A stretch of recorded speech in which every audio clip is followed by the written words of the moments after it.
Kuartal kedua pertumbuhan negara dikatakan naik 7%. Sahabat tahu kan, masyarakat kita sangat limit sekali pengetahuannya. Memang selama 20 tahun ini cara memimpin negaranya seakan tidak meminteri rakyat tetapi malah membodohi rakyatnya. Jadi data 7% ini salah? Ya enggak, bukan salah. Data itu benar 100%.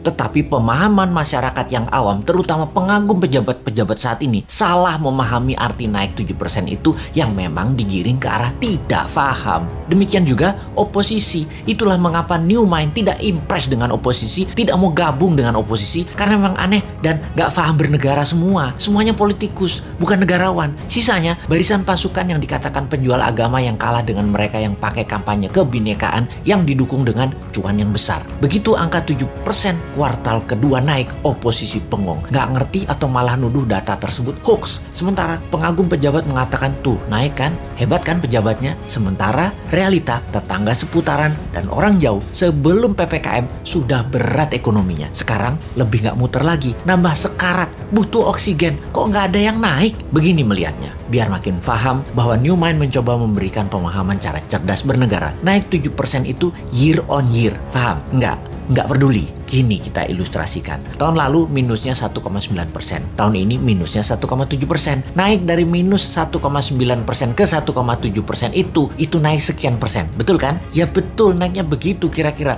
Bukan dari 1,9 minusnya total lompat plus 7%. Ya bukan begitu. Jadi data tidak salah. Cuman demi populerisme. Kayak artis gitu deh. Nggak boleh terlihat jelek. Jadi diambillah mengemasnya dari sisi positif. Itu tidak salah. Yang salah adalah pemahaman banyak orang yang terus dipolitisasi. Mangkel deh 20 tahun ini gak dewasa-dewasa juga bernegaranya. Lebih mangkel lagi, kenapa setiap masalah pejabat yang ditugaskan dia lagi.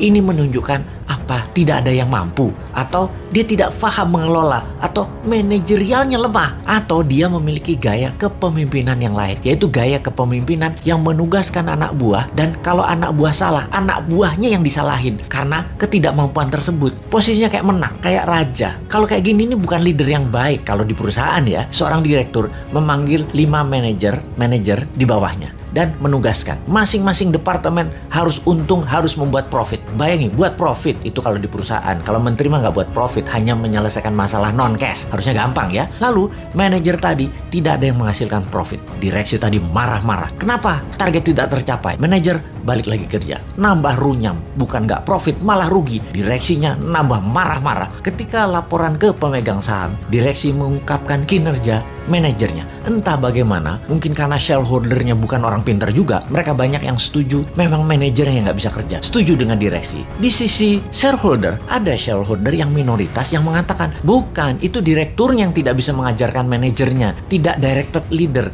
tidak berpengalaman bisnis multinasional. Memang dia yang tidak mampu. Malah ribut sesama pemegang saham dan berusaha membeli saham milik minoritas dengan harga murah. Lalu diusahakan yang beli adalah investor asing, dan yang minat adalah investor dari Tiongkok yang memang mitra dagang perusahaan tadi. Sudahlah, itu hanya ilustrasi. Capek kita balik ke pokok awal tadi. Lalu sektor mana yang naik? Sektor yang dipegang oligarki, yang memang hanya 3% mereka itu, tapi mengendalikan 70% ekonomi. Wis, ngerti ya ilustrasinya ya? Sudah, sana berantem lagi. New Mind mah nonton aja. Abis kita dianggap wong bodoh, padahal bodoh beneran.